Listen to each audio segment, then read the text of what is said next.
On May 14, 1945, at Fort Sam Houston, San Antonio, Texas, 47 German women in Wehrmacht auxiliary uniforms stepped from transport trucks into American custody. The European war had ended 6 days earlier. Intelligence reports estimated retaliatory violence against Axis POWs at Allied facilities would spike by 30% in the first month of peacetime. These women, signal operators, clerks, and medical auxiliaries captured in the final Allied push, expected the worst. They had heard stories from retreating soldiers about what Americans did to prisoners.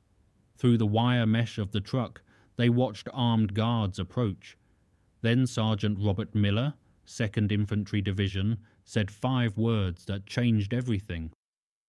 "Welcome to Texas, ladies. The Geneva Convention required humane treatment.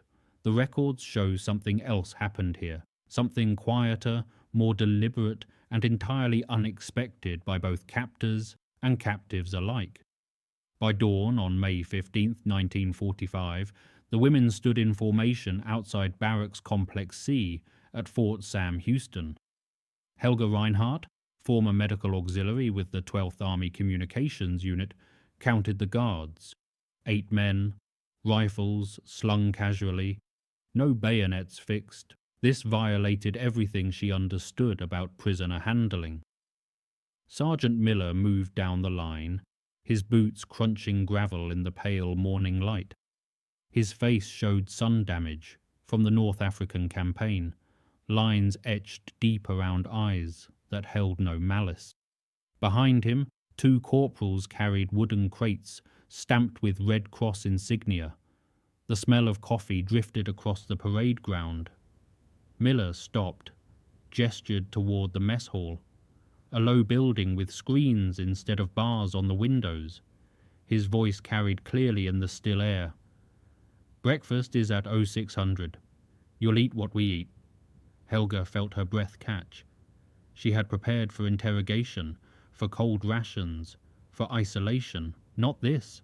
Not coffee and the casual assumption they would share a table with their captors. Around her the other women shifted uncertainly, fatigue making their movements slow and cautious.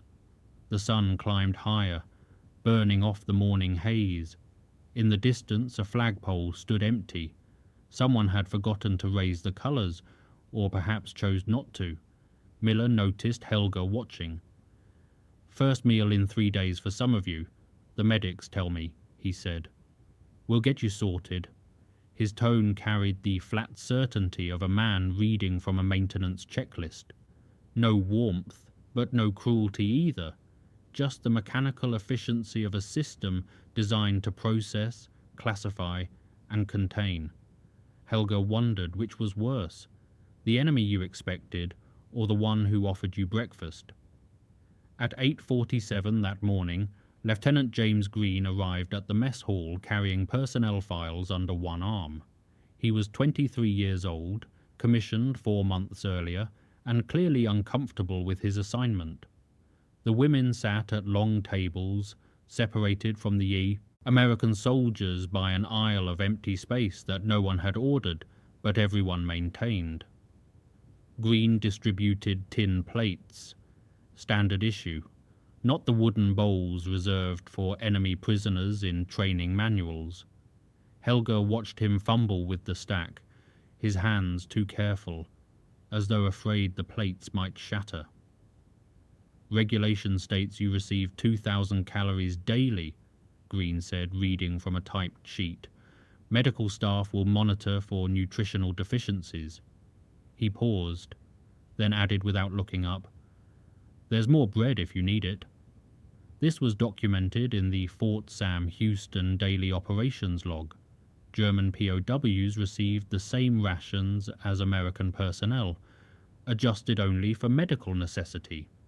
No reduction for enemy status, no withholding as punishment. By the time breakfast ended, 3 women had asked for seconds. Green provided them without hesitation, though his face reddened slightly when Sergeant Miller caught his eye across the room. The morning stretched into routine. The women were assigned to Barracks 7C, a structure originally built for visiting officers. Solid walls, real beds, windows that opened. Helga ran her hand along the doorframe, noting the absence of external locks. Inside, footlockers waited at the end of each bunk. Empty, but present. Miller appeared in the doorway. "Inspection at 1400 hours," he said. "Keep it clean, keep it quiet, and we'll all get through this." His emphasis on the word all felt deliberate. Helga stored it away, another data point in a situation that refused to resolve into a pattern she recognized. By mid-afternoon on May 15th, the women were processed through the camp medical facility. The building smelled of iodine and canvas, typical field hospital architecture transplanted to permanent garrison infrastructure. Helga entered first, her shoulders tight beneath the wool uniform that had grown heavy with sweat and uncertainty. Dr. Raymond Foster, a captain with the Medical Corps who had served in the Sicily campaign, gestured to the examination table without preamble. "Routine check," he said, "looking for malnutrition, dehydration, communicable disease." His movements were efficient, professional, entirely devoid of the casual cruelty she had steeled herself against. He noted her weight, 49 kilograms, below standard for her height, and made annotations on a clipboard. When he finished, Foster handed her a bundle of clean fatigues, American issue but without insignia. "Shower facilities are in Building 6, he said. "Hot water between 0600 and 2200 hours. Helga stared at the clothing. The fabric felt thick, recently laundered, smelling faintly of military-issue soap. This was not in the manual. Prisoners of war received minimum care: food, shelter, medical attention sufficient to prevent epidemic. Comfort was neither required nor expected. Yet here was hot water. Here were clean clothes offered without ceremony, without the implicit debt that charity always carried. Outside, the Texas sun hammered down on white limestone paths.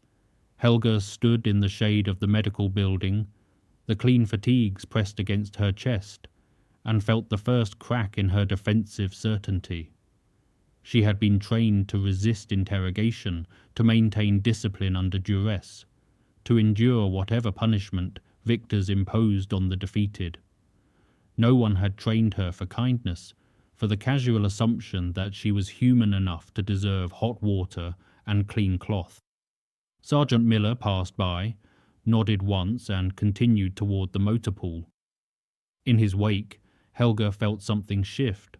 Not trust, not yet, but the first cautious possibility of it, the first full week passed in rigid routine, morning formation at 0600, meals at prescribed intervals, work details assigned to maintain the barracks and surrounding grounds. The women fell into the rhythm because soldiers always did. Structure was survival, and routine was the only armor left to them. But the tension built in invisible ways.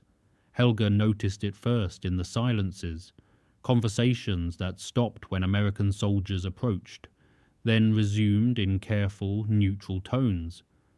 Eyes that tracked movement across the compound with the constant vigilance of prey animals.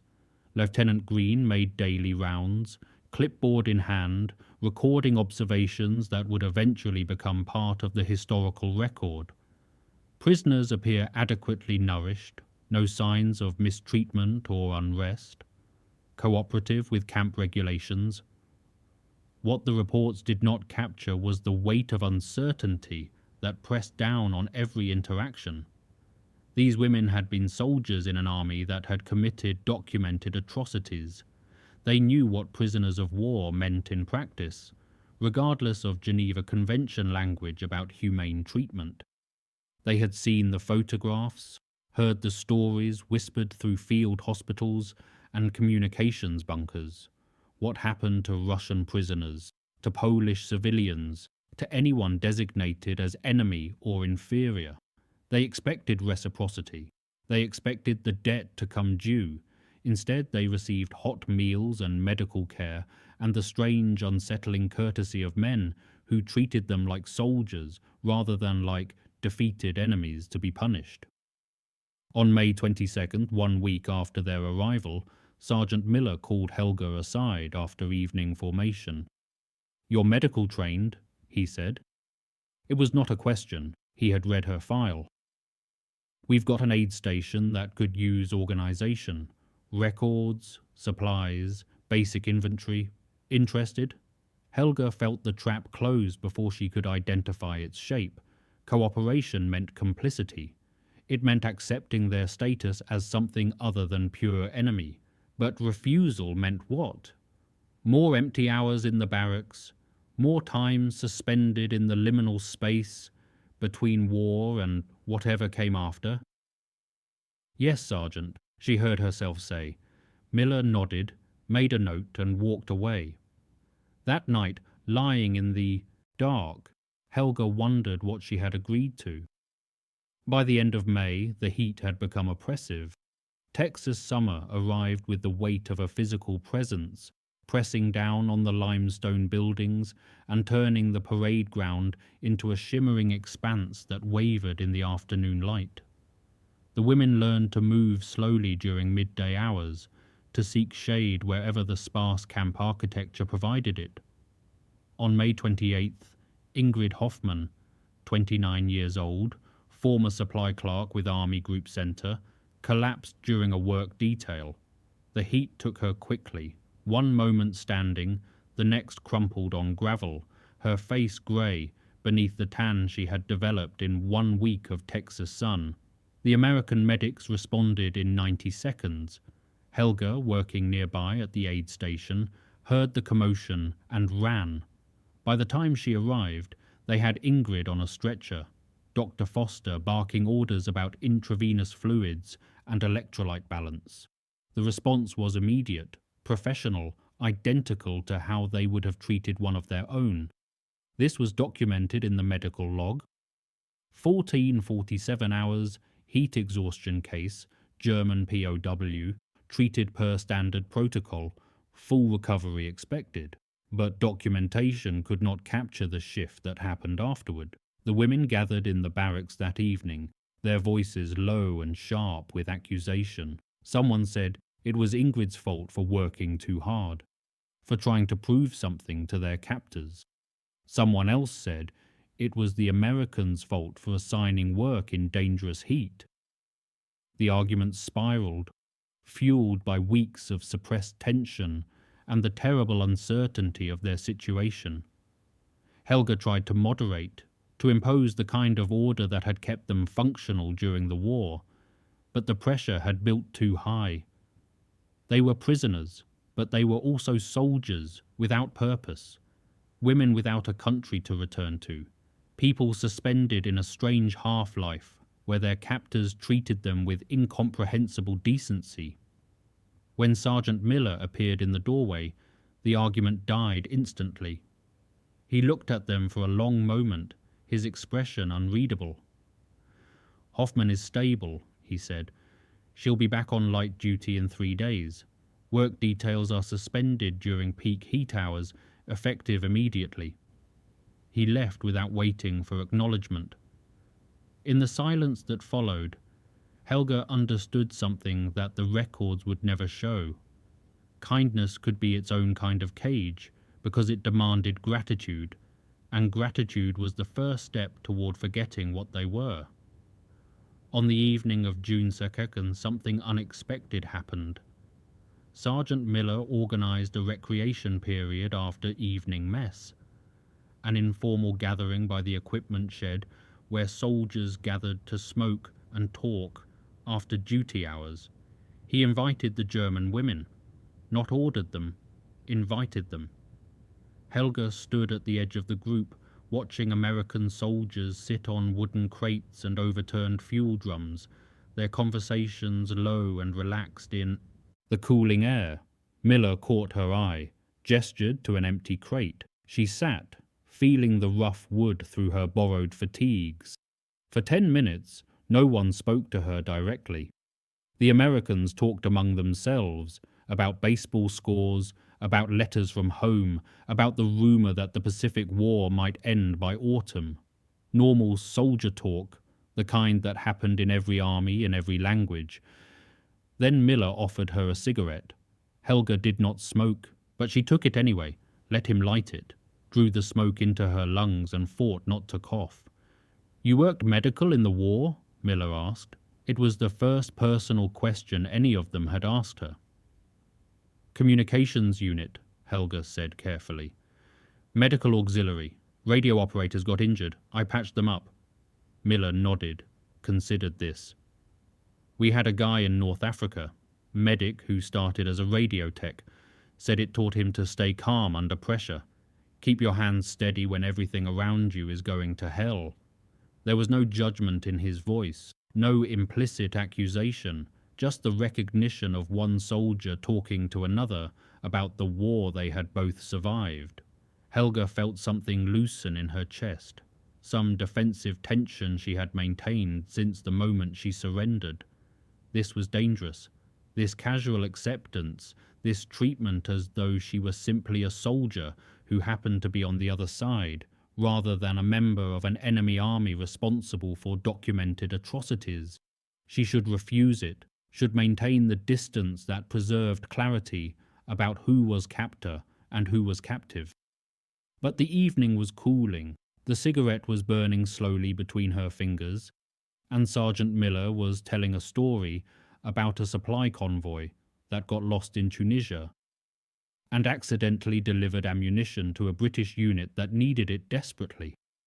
And despite everything, despite the war and the defeat and the terrible uncertainty of what came next, Helga found herself almost smiling. The records noted only, "Morale among POW population appears stable." At 02:15 on June 7th, convoy trucks arrived at Fort Sam Houston, carrying new personnel and equipment. Helga woke to the sound of diesel engines and voices calling orders in the darkness. By the time she dressed and reached the barracks window, the vehicles were already parked in neat rows near the command building. Morning formation revealed the change. Colonel Martin Hayes, recently arrived from European Theatre Command, stood beside Major Richardson, the base commander. Hayes was older, his uniform bearing the campaign ribbons of someone who had seen the war from beginning to end. His presence shifted the atmosphere immediately. During inspection, his eyes moved across the German prisoners with analytical precision, not hostile, but assessing. Lieutenant Green stood straighter, his usual nervous energy compressed into rigid military bearing. Sergeant Miller's expression remained neutral, but Helga noticed the slight tension in his shoulders. After formation, the women were kept in barracks while the American officers met. Through the window, Helga watched soldiers move with increased purpose, carrying documents between buildings, their casual morning routines replaced by something more formal.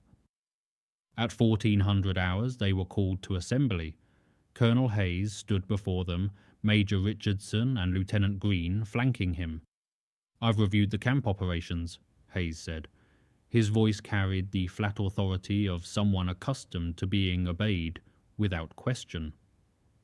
"The treatment you've received here has been consistent with Geneva Convention requirements and United States Army regulations. That will continue." He paused, and in that pause, Helga felt the weight of an unspoken qualification. "However," Hayes continued, "I've also received instructions from Theatre Command regarding the processing of Axis prisoners. You will be transferred to a consolidated holding facility for eventual repatriation. Transportation will be arranged within 2 weeks." The words fell like stones. Transferred. Consolidated holding facility. These were bureaucratic terms, carefully neutral, but Helga understood their weight. Fort Sam Houston had been an anomaly, a strange bubble where they had been treated with unexpected decency. A consolidated facility would be different. More prisoners, more guards, less individual attention. The machinery of post-war processing, efficient and impersonal. That evening, the barracks were quiet. The women spoke in whispers, sharing rumors and fears about what transfer meant. Through the window, Helga saw Sergeant Miller walking toward the motor pool, his hands shoved deep in his pockets, his shoulders hunched against a wind that had not yet started blowing. The next 10 days carried the weight of approaching departure. Work details continued, but with a subtle shift in attitude. The American soldiers who had been casually friendly now maintained slightly more distance, as though preparing for the separation that was coming. Lieutenant Green made his rounds with clipboard and checklist, documenting everything for the transfer paperwork. On June 12th, Dr. Foster conducted final medical examinations. Helga sat on the examination table while he checked her weight, 53 kilograms, 4 kilograms gained since arrival, and made careful notes. "You're healthier than when you came," he said, more to his clipboard than to her. "That's good. Means we did our job."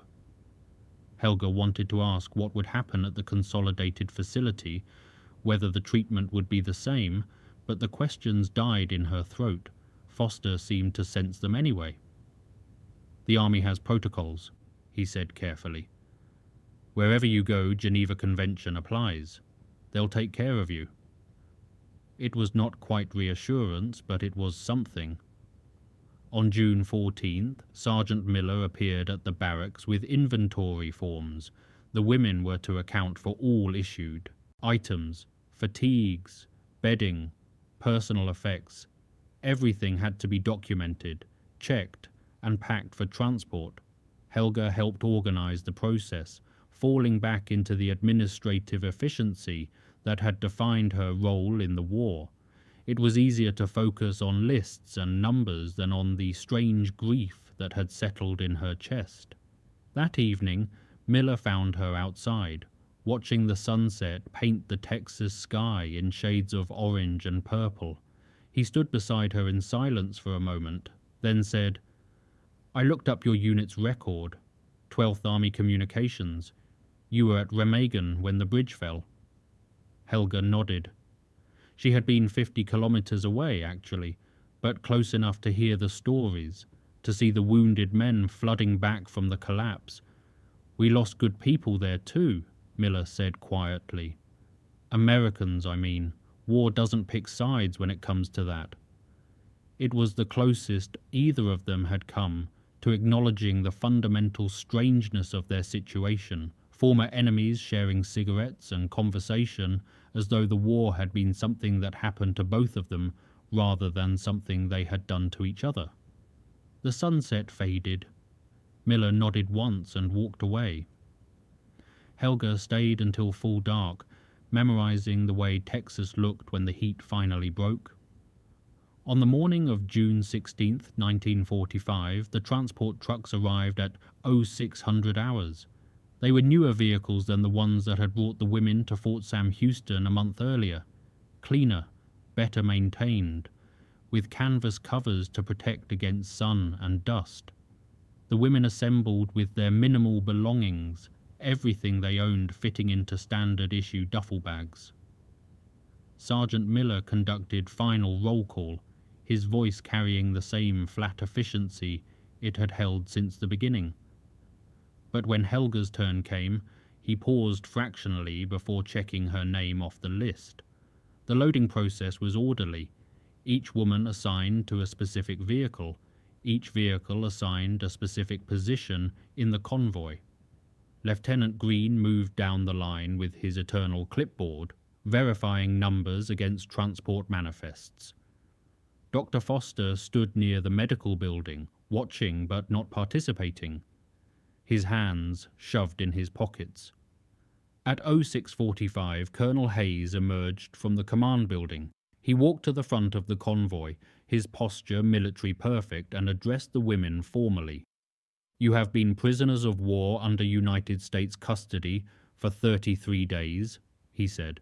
"During that time, you were treated in accordance with international law and American military tradition. You will continue to be treated with the same standards at your next facility." It was official language, designed for the record. But then Hayes added something unexpected. "This war cost all of us more than we should have had to pay.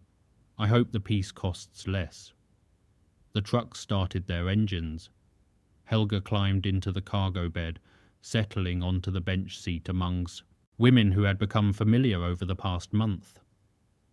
Through the canvas opening, she could see Sergeant Miller standing at attention, his face carefully neutral. The convoy began to move. Fort Sam Houston receded slowly, its limestone buildings and scraggly Texas vegetation growing smaller in the dusty wake of the transport vehicles.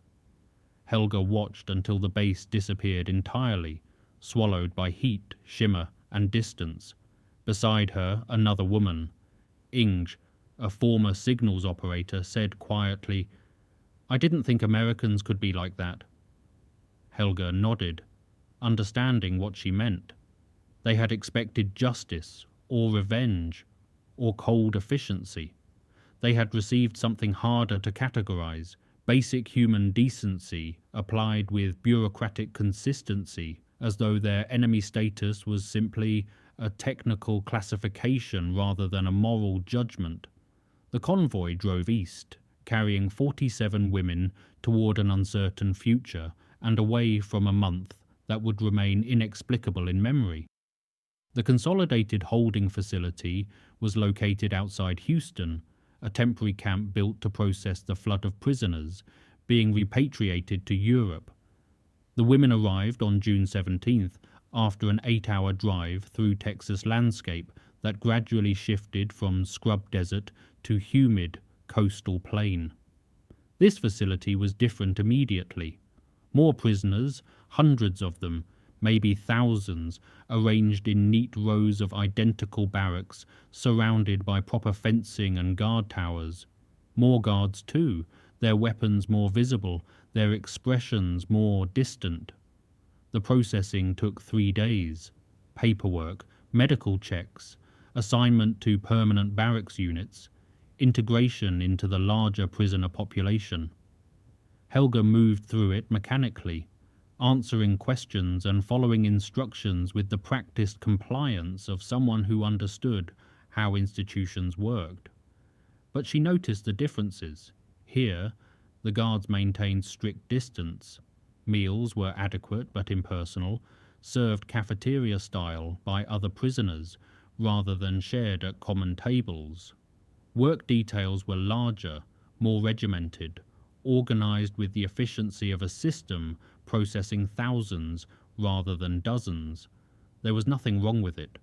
The treatment remained consistent with Geneva Convention requirements. Food, shelter, medical care, all provided according to regulation. But the casual humanity of Fort Sam Houston was absent, replaced by bureaucratic efficiency that treated prisoners as logistical problems to be managed, rather than as individuals requiring care.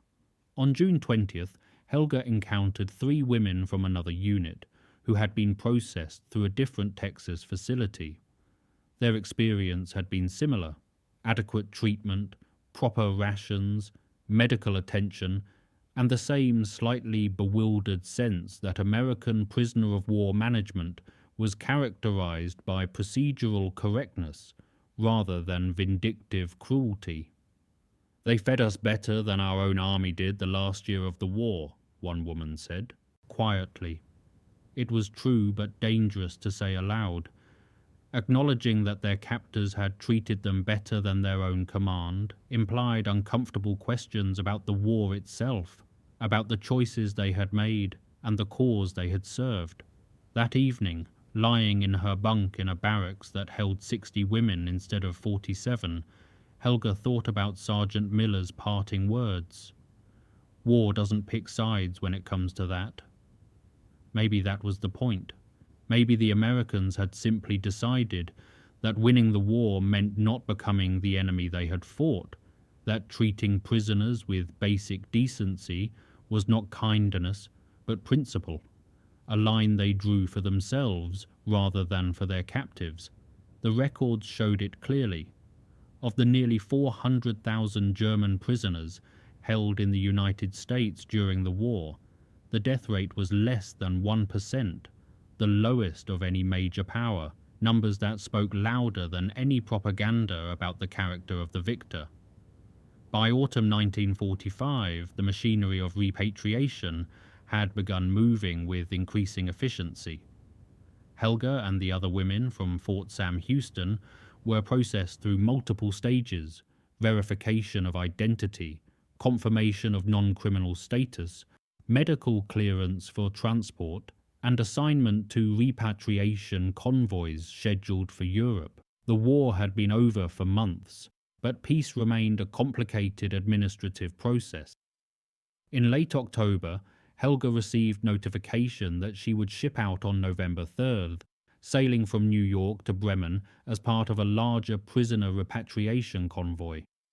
The news produced a complex tangle of emotions she could not quite untangle. Germany meant home, but what home remained after total defeat? The letters that had begun filtering through to the prisoner camps painted a grim picture. Cities in ruins, economy collapsed, population displaced and starving, the entire nation divided into occupation zones controlled by the victorious powers.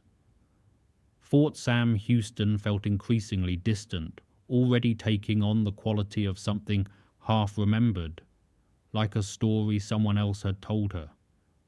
Had it really been only 4 months since those strange 33 days? Since Sergeant Miller's careful courtesy, and Dr. Foster's professional concern, and the inexplicable normality of sitting by the equipment shed sharing cigarettes with men who should have been enemies? The collective memory among the women who had been there began to shift and blur.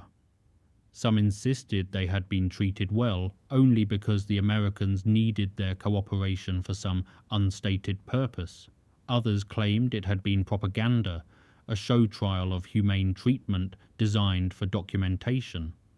A few, including Helga, said nothing at all, because the truth was too complex to articulate. They had been treated like human beings by people who had every historical and moral right to treat them as something less, and that fact was harder to process than simple cruelty would have been. On October 28th, 5 days before her scheduled departure, Helga was called to the camp administration office. Inside, a lieutenant she had never met handed her an envelope. "This came through the prisoner mail system," he said. "Cleared by censors. You can keep it."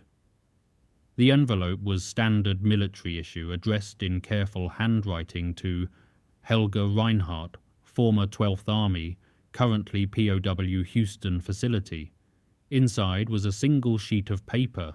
The letter was brief, signed by Sergeant Robert Miller, 2nd Infantry Division. It said, "Record keeping required me to document our time with your unit. I wanted you to know the report noted. Treatment and conduct satisfactory on both sides.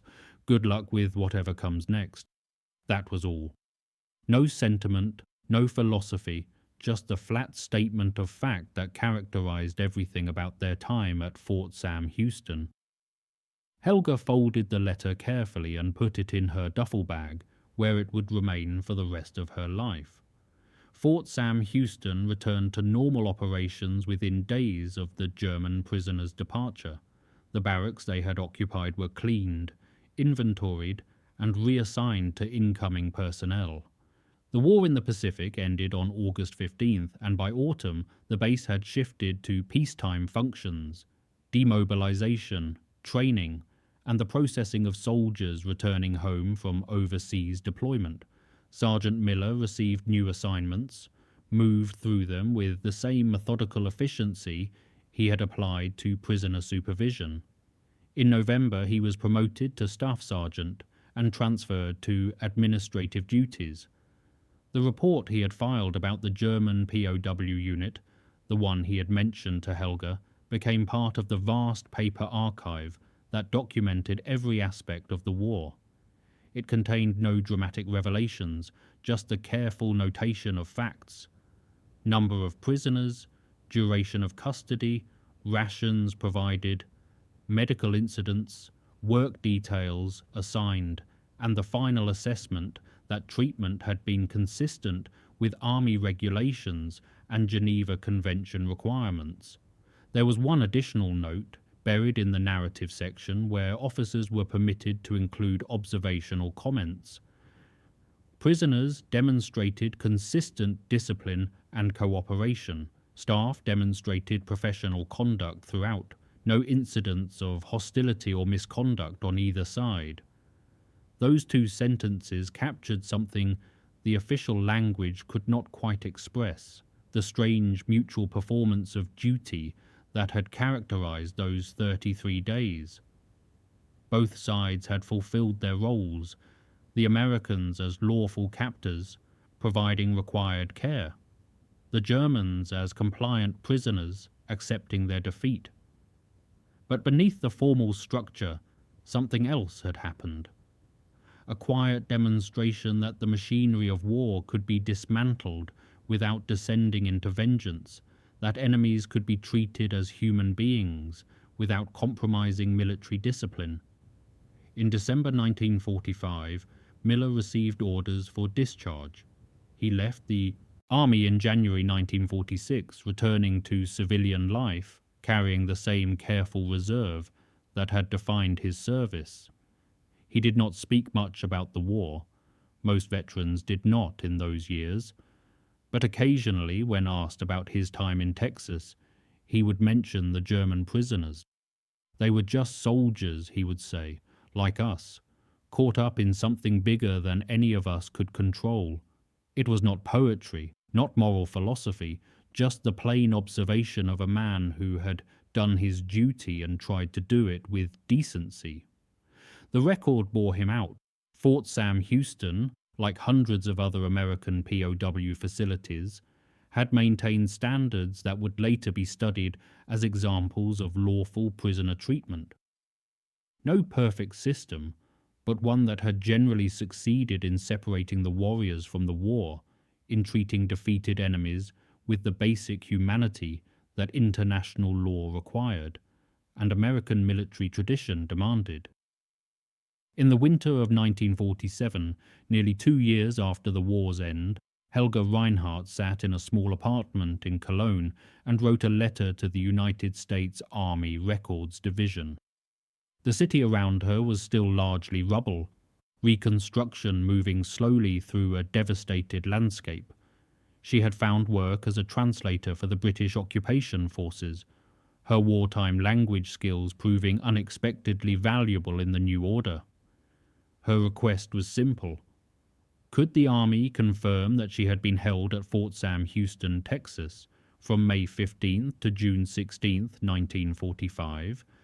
She needed the documentation for her employment records to verify her timeline during the war years. The response arrived 3 months later, a single sheet on official letterhead confirming her prisoner of war status, her location, and the dates of her custody. Attached was a brief note from a clerk in the Records Division.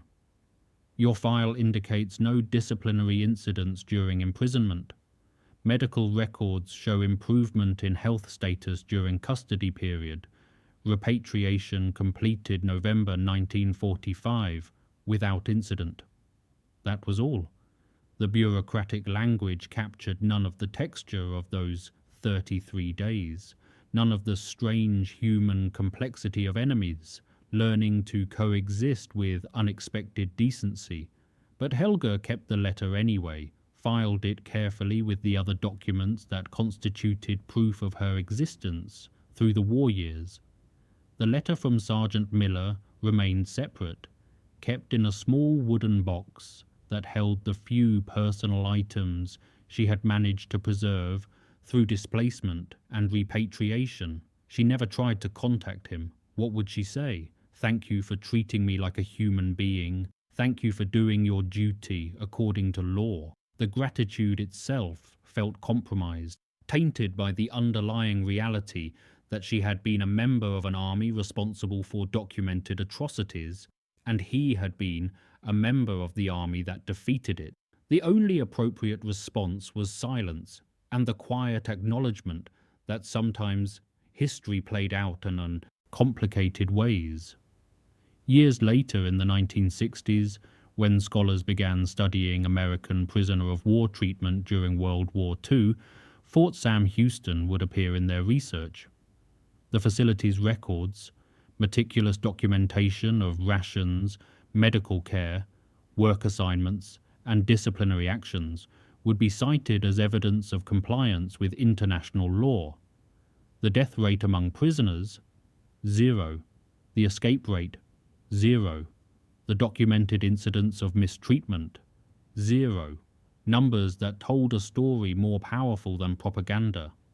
Helga lived to see those studies published. She read them with the detached interest of someone reading about events that had happened to a different person in a different time.